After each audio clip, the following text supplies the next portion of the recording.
Assalamualaikum warahmatullahi wabarakatuh.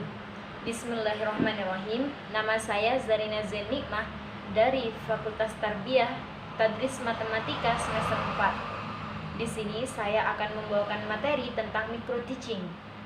Apa itu micro teaching? Micro teaching menurut bahasa berasal dari bahasa Inggris, yakni micro teaching yang artinya pembelajaran mikro.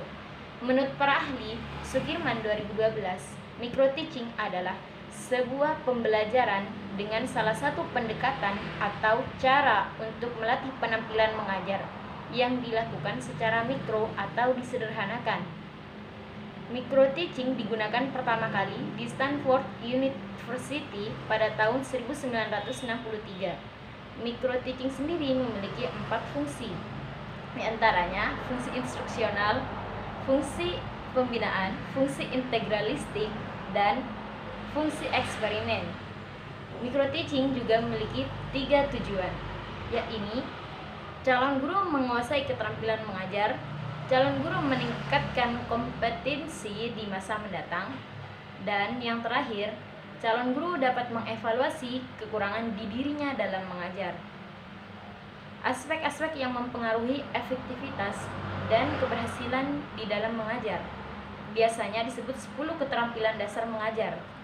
Di antaranya, keterampilan membuka pembelajaran, keterampilan menjelaskan, keterampilan mengadakan fasiasi, keterampilan bertanya, keterampilan membimbing diskusi, keterampilan mengajar perorangan, keterampilan memberi penguatan, keterampilan mengelola kelas, keterampilan menggunakan media atau alat, dan yang terakhir, keterampilan menutup pembelajaran.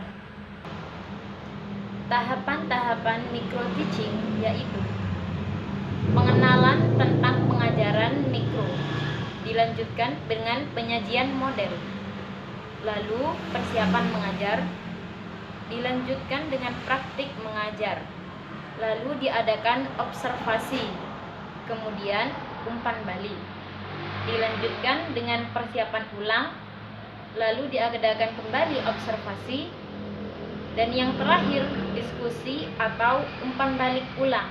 Begitupun seterusnya. Materi yang kedua ialah tentang data. Apa data?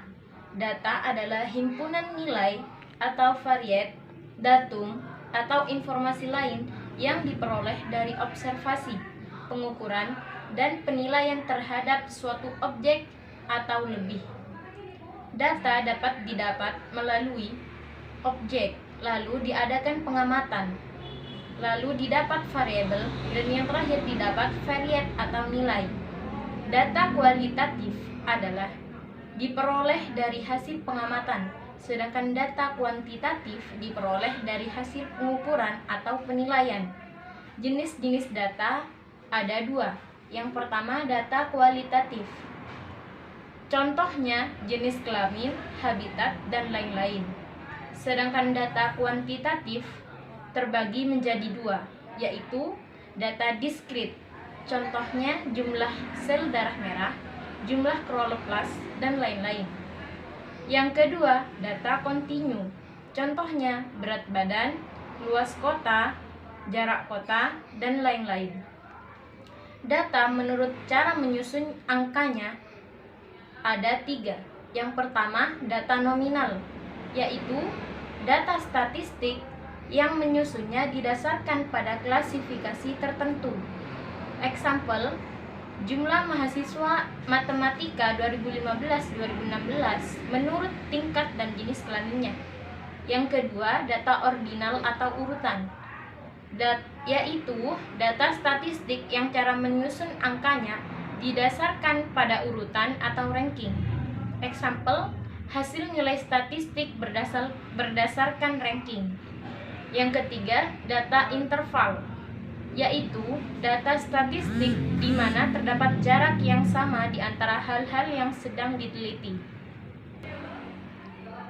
Berdasarkan bentuk angkanya, data dibagi menjadi 2.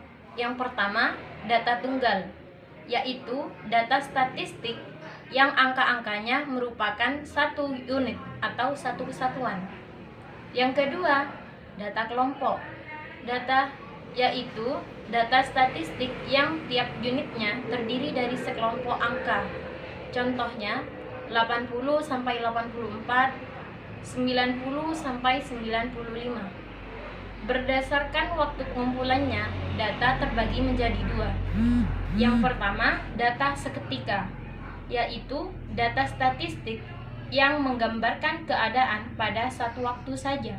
Contoh, pada semester ganjil 2015 sampai 2016. Yang kedua, data urutan waktu, yaitu data statistik yang menggambarkan keadaan dari waktu ke waktu secara berurutan.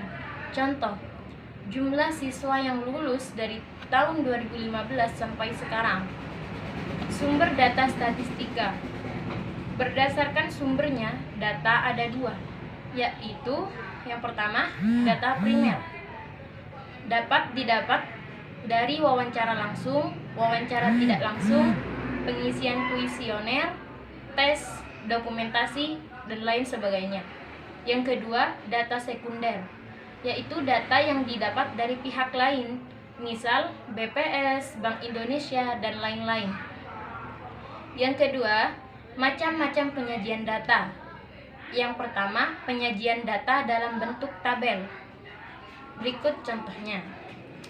Yang kedua, penyajian data dalam bentuk diagram. Dalam bentuk diagram terbagi menjadi 4. Yang pertama, diagram lambang. Diagram lambang ialah penyajian data dengan menggunakan gambar lambang. Contoh. Saya ulang. Yang kedua, diagram batang. Diagram batang ialah penyajian data dengan menggunakan gambar berbentuk batang. Yang ketiga, diagram garis. Jika data pada tabel di atas digambarkan dalam diagram garis, maka akan menjadi. Yang keempat, diagram lingkaran.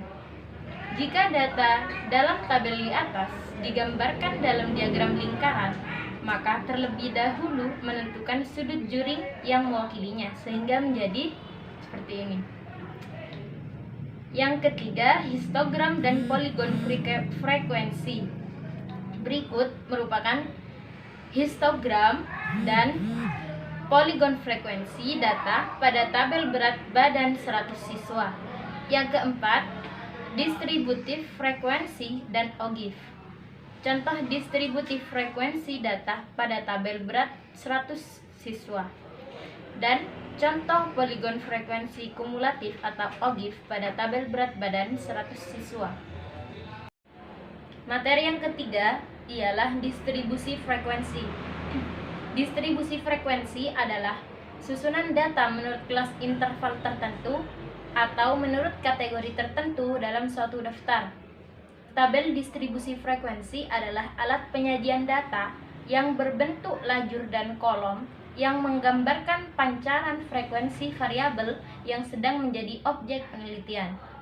Tujuan daripada distribusi frekuensi ada 5, yaitu memudahkan dalam penyajian data, memudahkan memahami data, memudahkan membaca data sebagai bahan informasi, memudahkan membuat grafik, dan yang terakhir, memudahkan dalam menghitung dan menganalisis.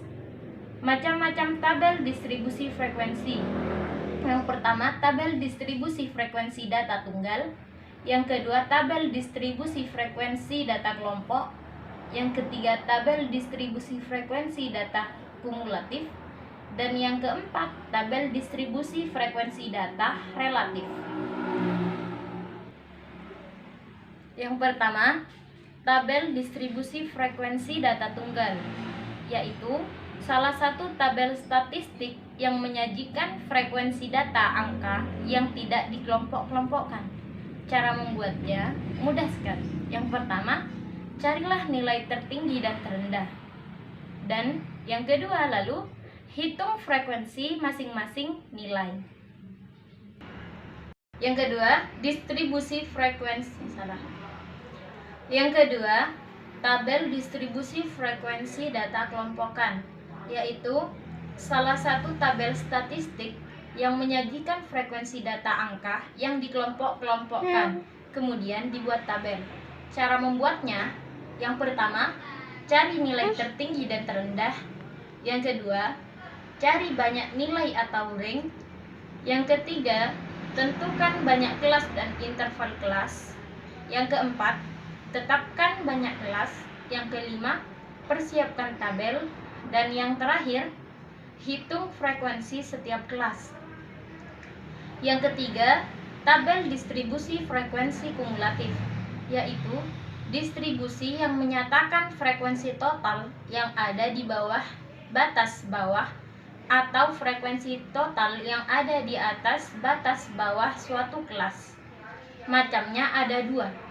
Yang pertama, distribusi frekuensi kumulatif kurang dari, dan yang kedua, distribusi frekuensi kumulatif lebih dari atau sama dengan. Yang keempat, tabel distribusi frekuensi relatif, yaitu perbandingan antara frekuensi masing-masing kelas dengan jumlah frekuensi seluruhnya yang dinyatakan dalam persen. Contoh, tabel distribusi frekuensi data tunggal, tabel distribusi relatif kurang dari, dan tabel distribusi frekuensi relatif lebih dari atau sama dengan. Istilah-istilah dalam distribusi frekuensi, yaitu diantaranya range, batas bawah kelas, batas atas kelas, panjang kelas, banyak kelas, nilai tengah atau titik tengah kelas, dan yang terakhir, frekuensi kelas.